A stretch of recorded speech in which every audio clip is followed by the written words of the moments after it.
Hi guys! Just remember you do have the flip grid for the Tale of Despereaux. You're just giving me a short little summary about what you remember, like what details you remember from the book. And today we are going to continue to read on. We're going to read a couple more chapters in here. So let's see. We left off and the mouse, Despereaux, was falling in love with the princess, and everyone thought he was super strange, remember? Okay, chapter 7, A Mouse in Love. And what was our own favorite member of the mouse community doing while the sound of the mouse council drum echoed through the walls of the castle? Reader, I must report that Furlough had not seen the worst of it. Despereaux sat with the princess and the king and listened to song after song. At one point, gently, oh so gently, the pea picked up the mouse in her hand. She cupped him in the palm and scratched his oversized ears. You have lovely ears, the pea said to him. They are like small pieces of velvet.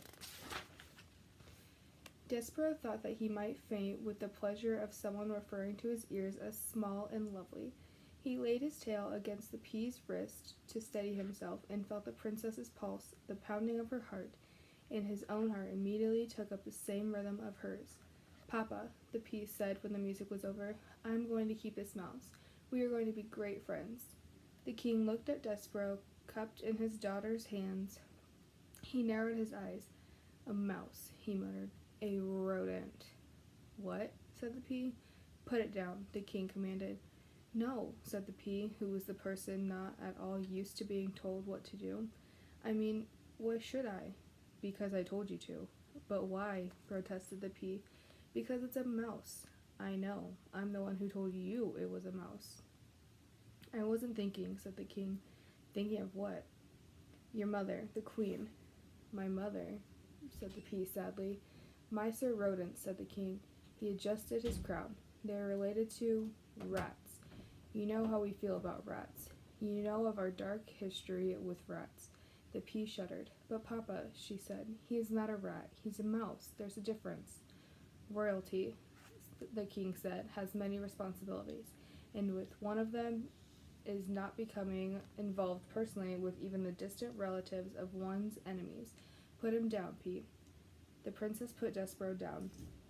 Good girl, said the king, and then he looked at Despereaux. Scat, he said. Despereaux, however, did not scat. He sat and stared up at the princess. The king stamped his foot. Scat, he shouted. Papa, said the princess, please don't be mean to him, and she began to weep. Despereaux, seeing her tears, broke the last of the great ancient rules of mice. He spoke to a human. Please, said Despereaux, don't cry. He held out his handkerchief to the princess. The pea sniffed and leaned down close to him. Do not speak to her, thundered the king. Despereaux dropped his handkerchief. He backed away from the king. Rodents do not speak to princesses. We will not have this becoming a topsy-turvy, wrong-headed world. There are rules. Scat, get lost before my common sense returns and I have you killed. The king stamped his foot again. Despereaux found it alarming to have such a big foot brought down with so much force and anger, so close to his own small head. He ran toward the hole in the wall, but he turned around before he entered it. He turned and shouted to the princess, My name is Despereaux. Despereaux, she said. I honor you, shouted Despereaux. I honor you. What the knight said to the fair maiden in the story that Despereaux read every day in the book in the library. Despereaux had muttered the phrase often to himself, but he had never before this evening had occasion to use it when speaking to someone else.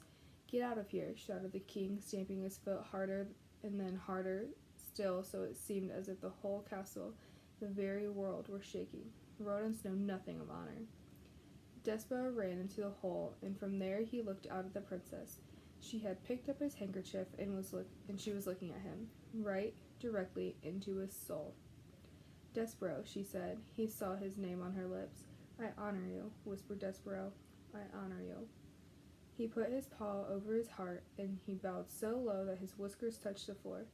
He was, at last, a mouse deeply in love. Chapter 8, To the Rats. The Mouse Council, 13 honored mice and one most very honored head mouse, heeded the call of Leicester's drum and gathered in a small secret hole off King Philip's throne room. The 14 mice sat around a piece of wood balanced on spools of thread and listened in horror while Despereaux's father related the story of what Furlough had seen. "At the foot of the king," said Leicester. "Her finger right on top of his head," said Leicester. He was looking up at her, and it was not in fear.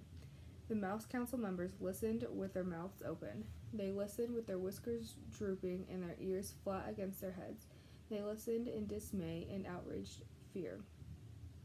When Leicester finished, there was a silence dismissal and deep.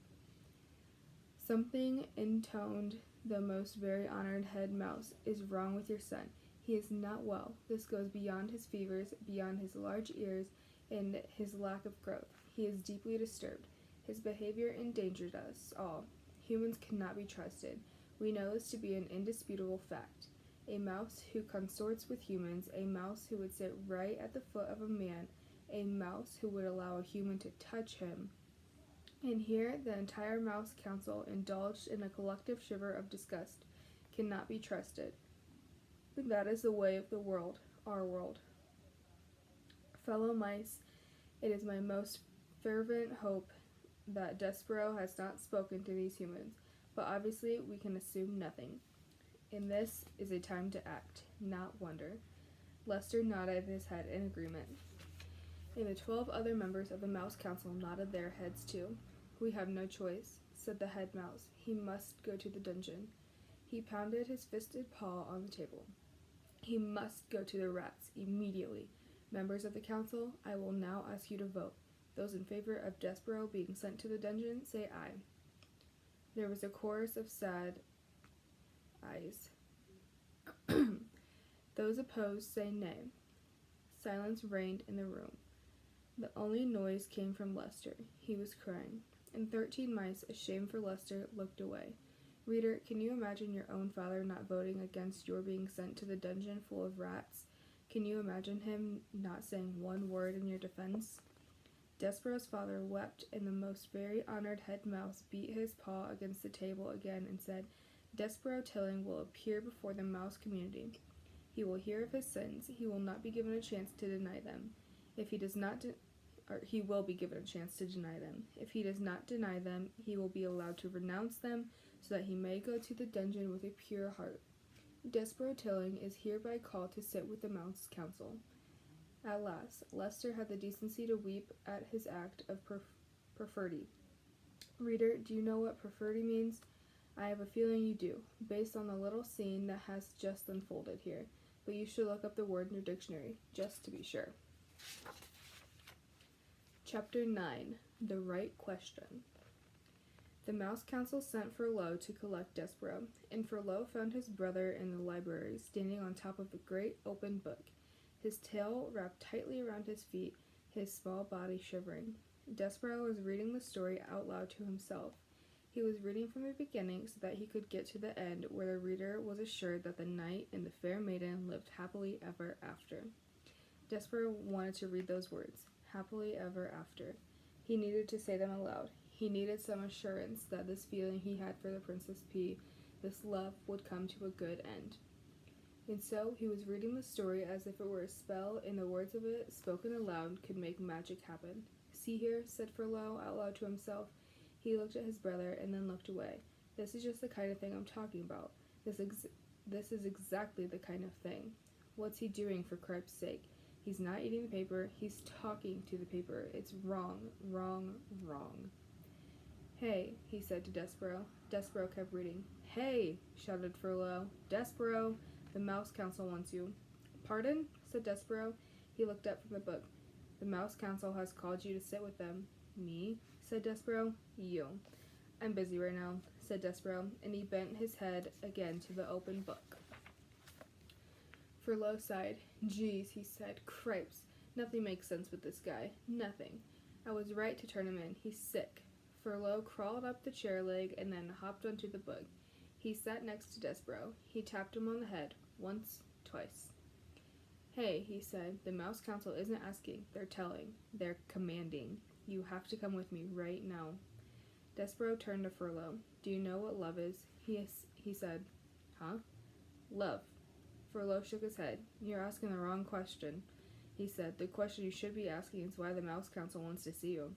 There's somebody who loves me, said Despereaux, and I love her, and that is the only thing that matters to me. Somebody who loves you? Somebody who you love? What difference does that make? What matters is that you're in a lot of trouble with the Mouse Council. Her name, said Despereaux, is P. What? The person who loves me. Her name is P. Cripes, said Furlough. You're missing the whole point of everything here.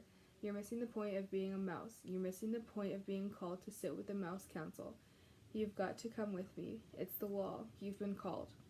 Despereaux sighed. He reached out and touched the words Fair Maiden in the book. He traced them with one paw, and then he put the paw to his mouth. Cripes, said Furlough, you're making a fool out of yourself. Let's go. I honor you, whispered Despereaux. I honor you.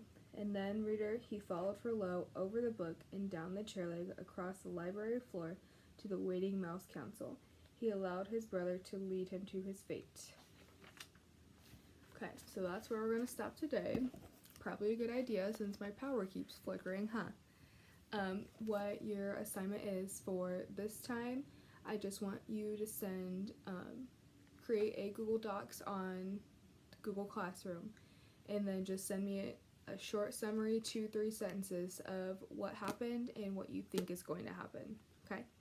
I hope you guys are enjoying this book because I know I am, and I will see you next week.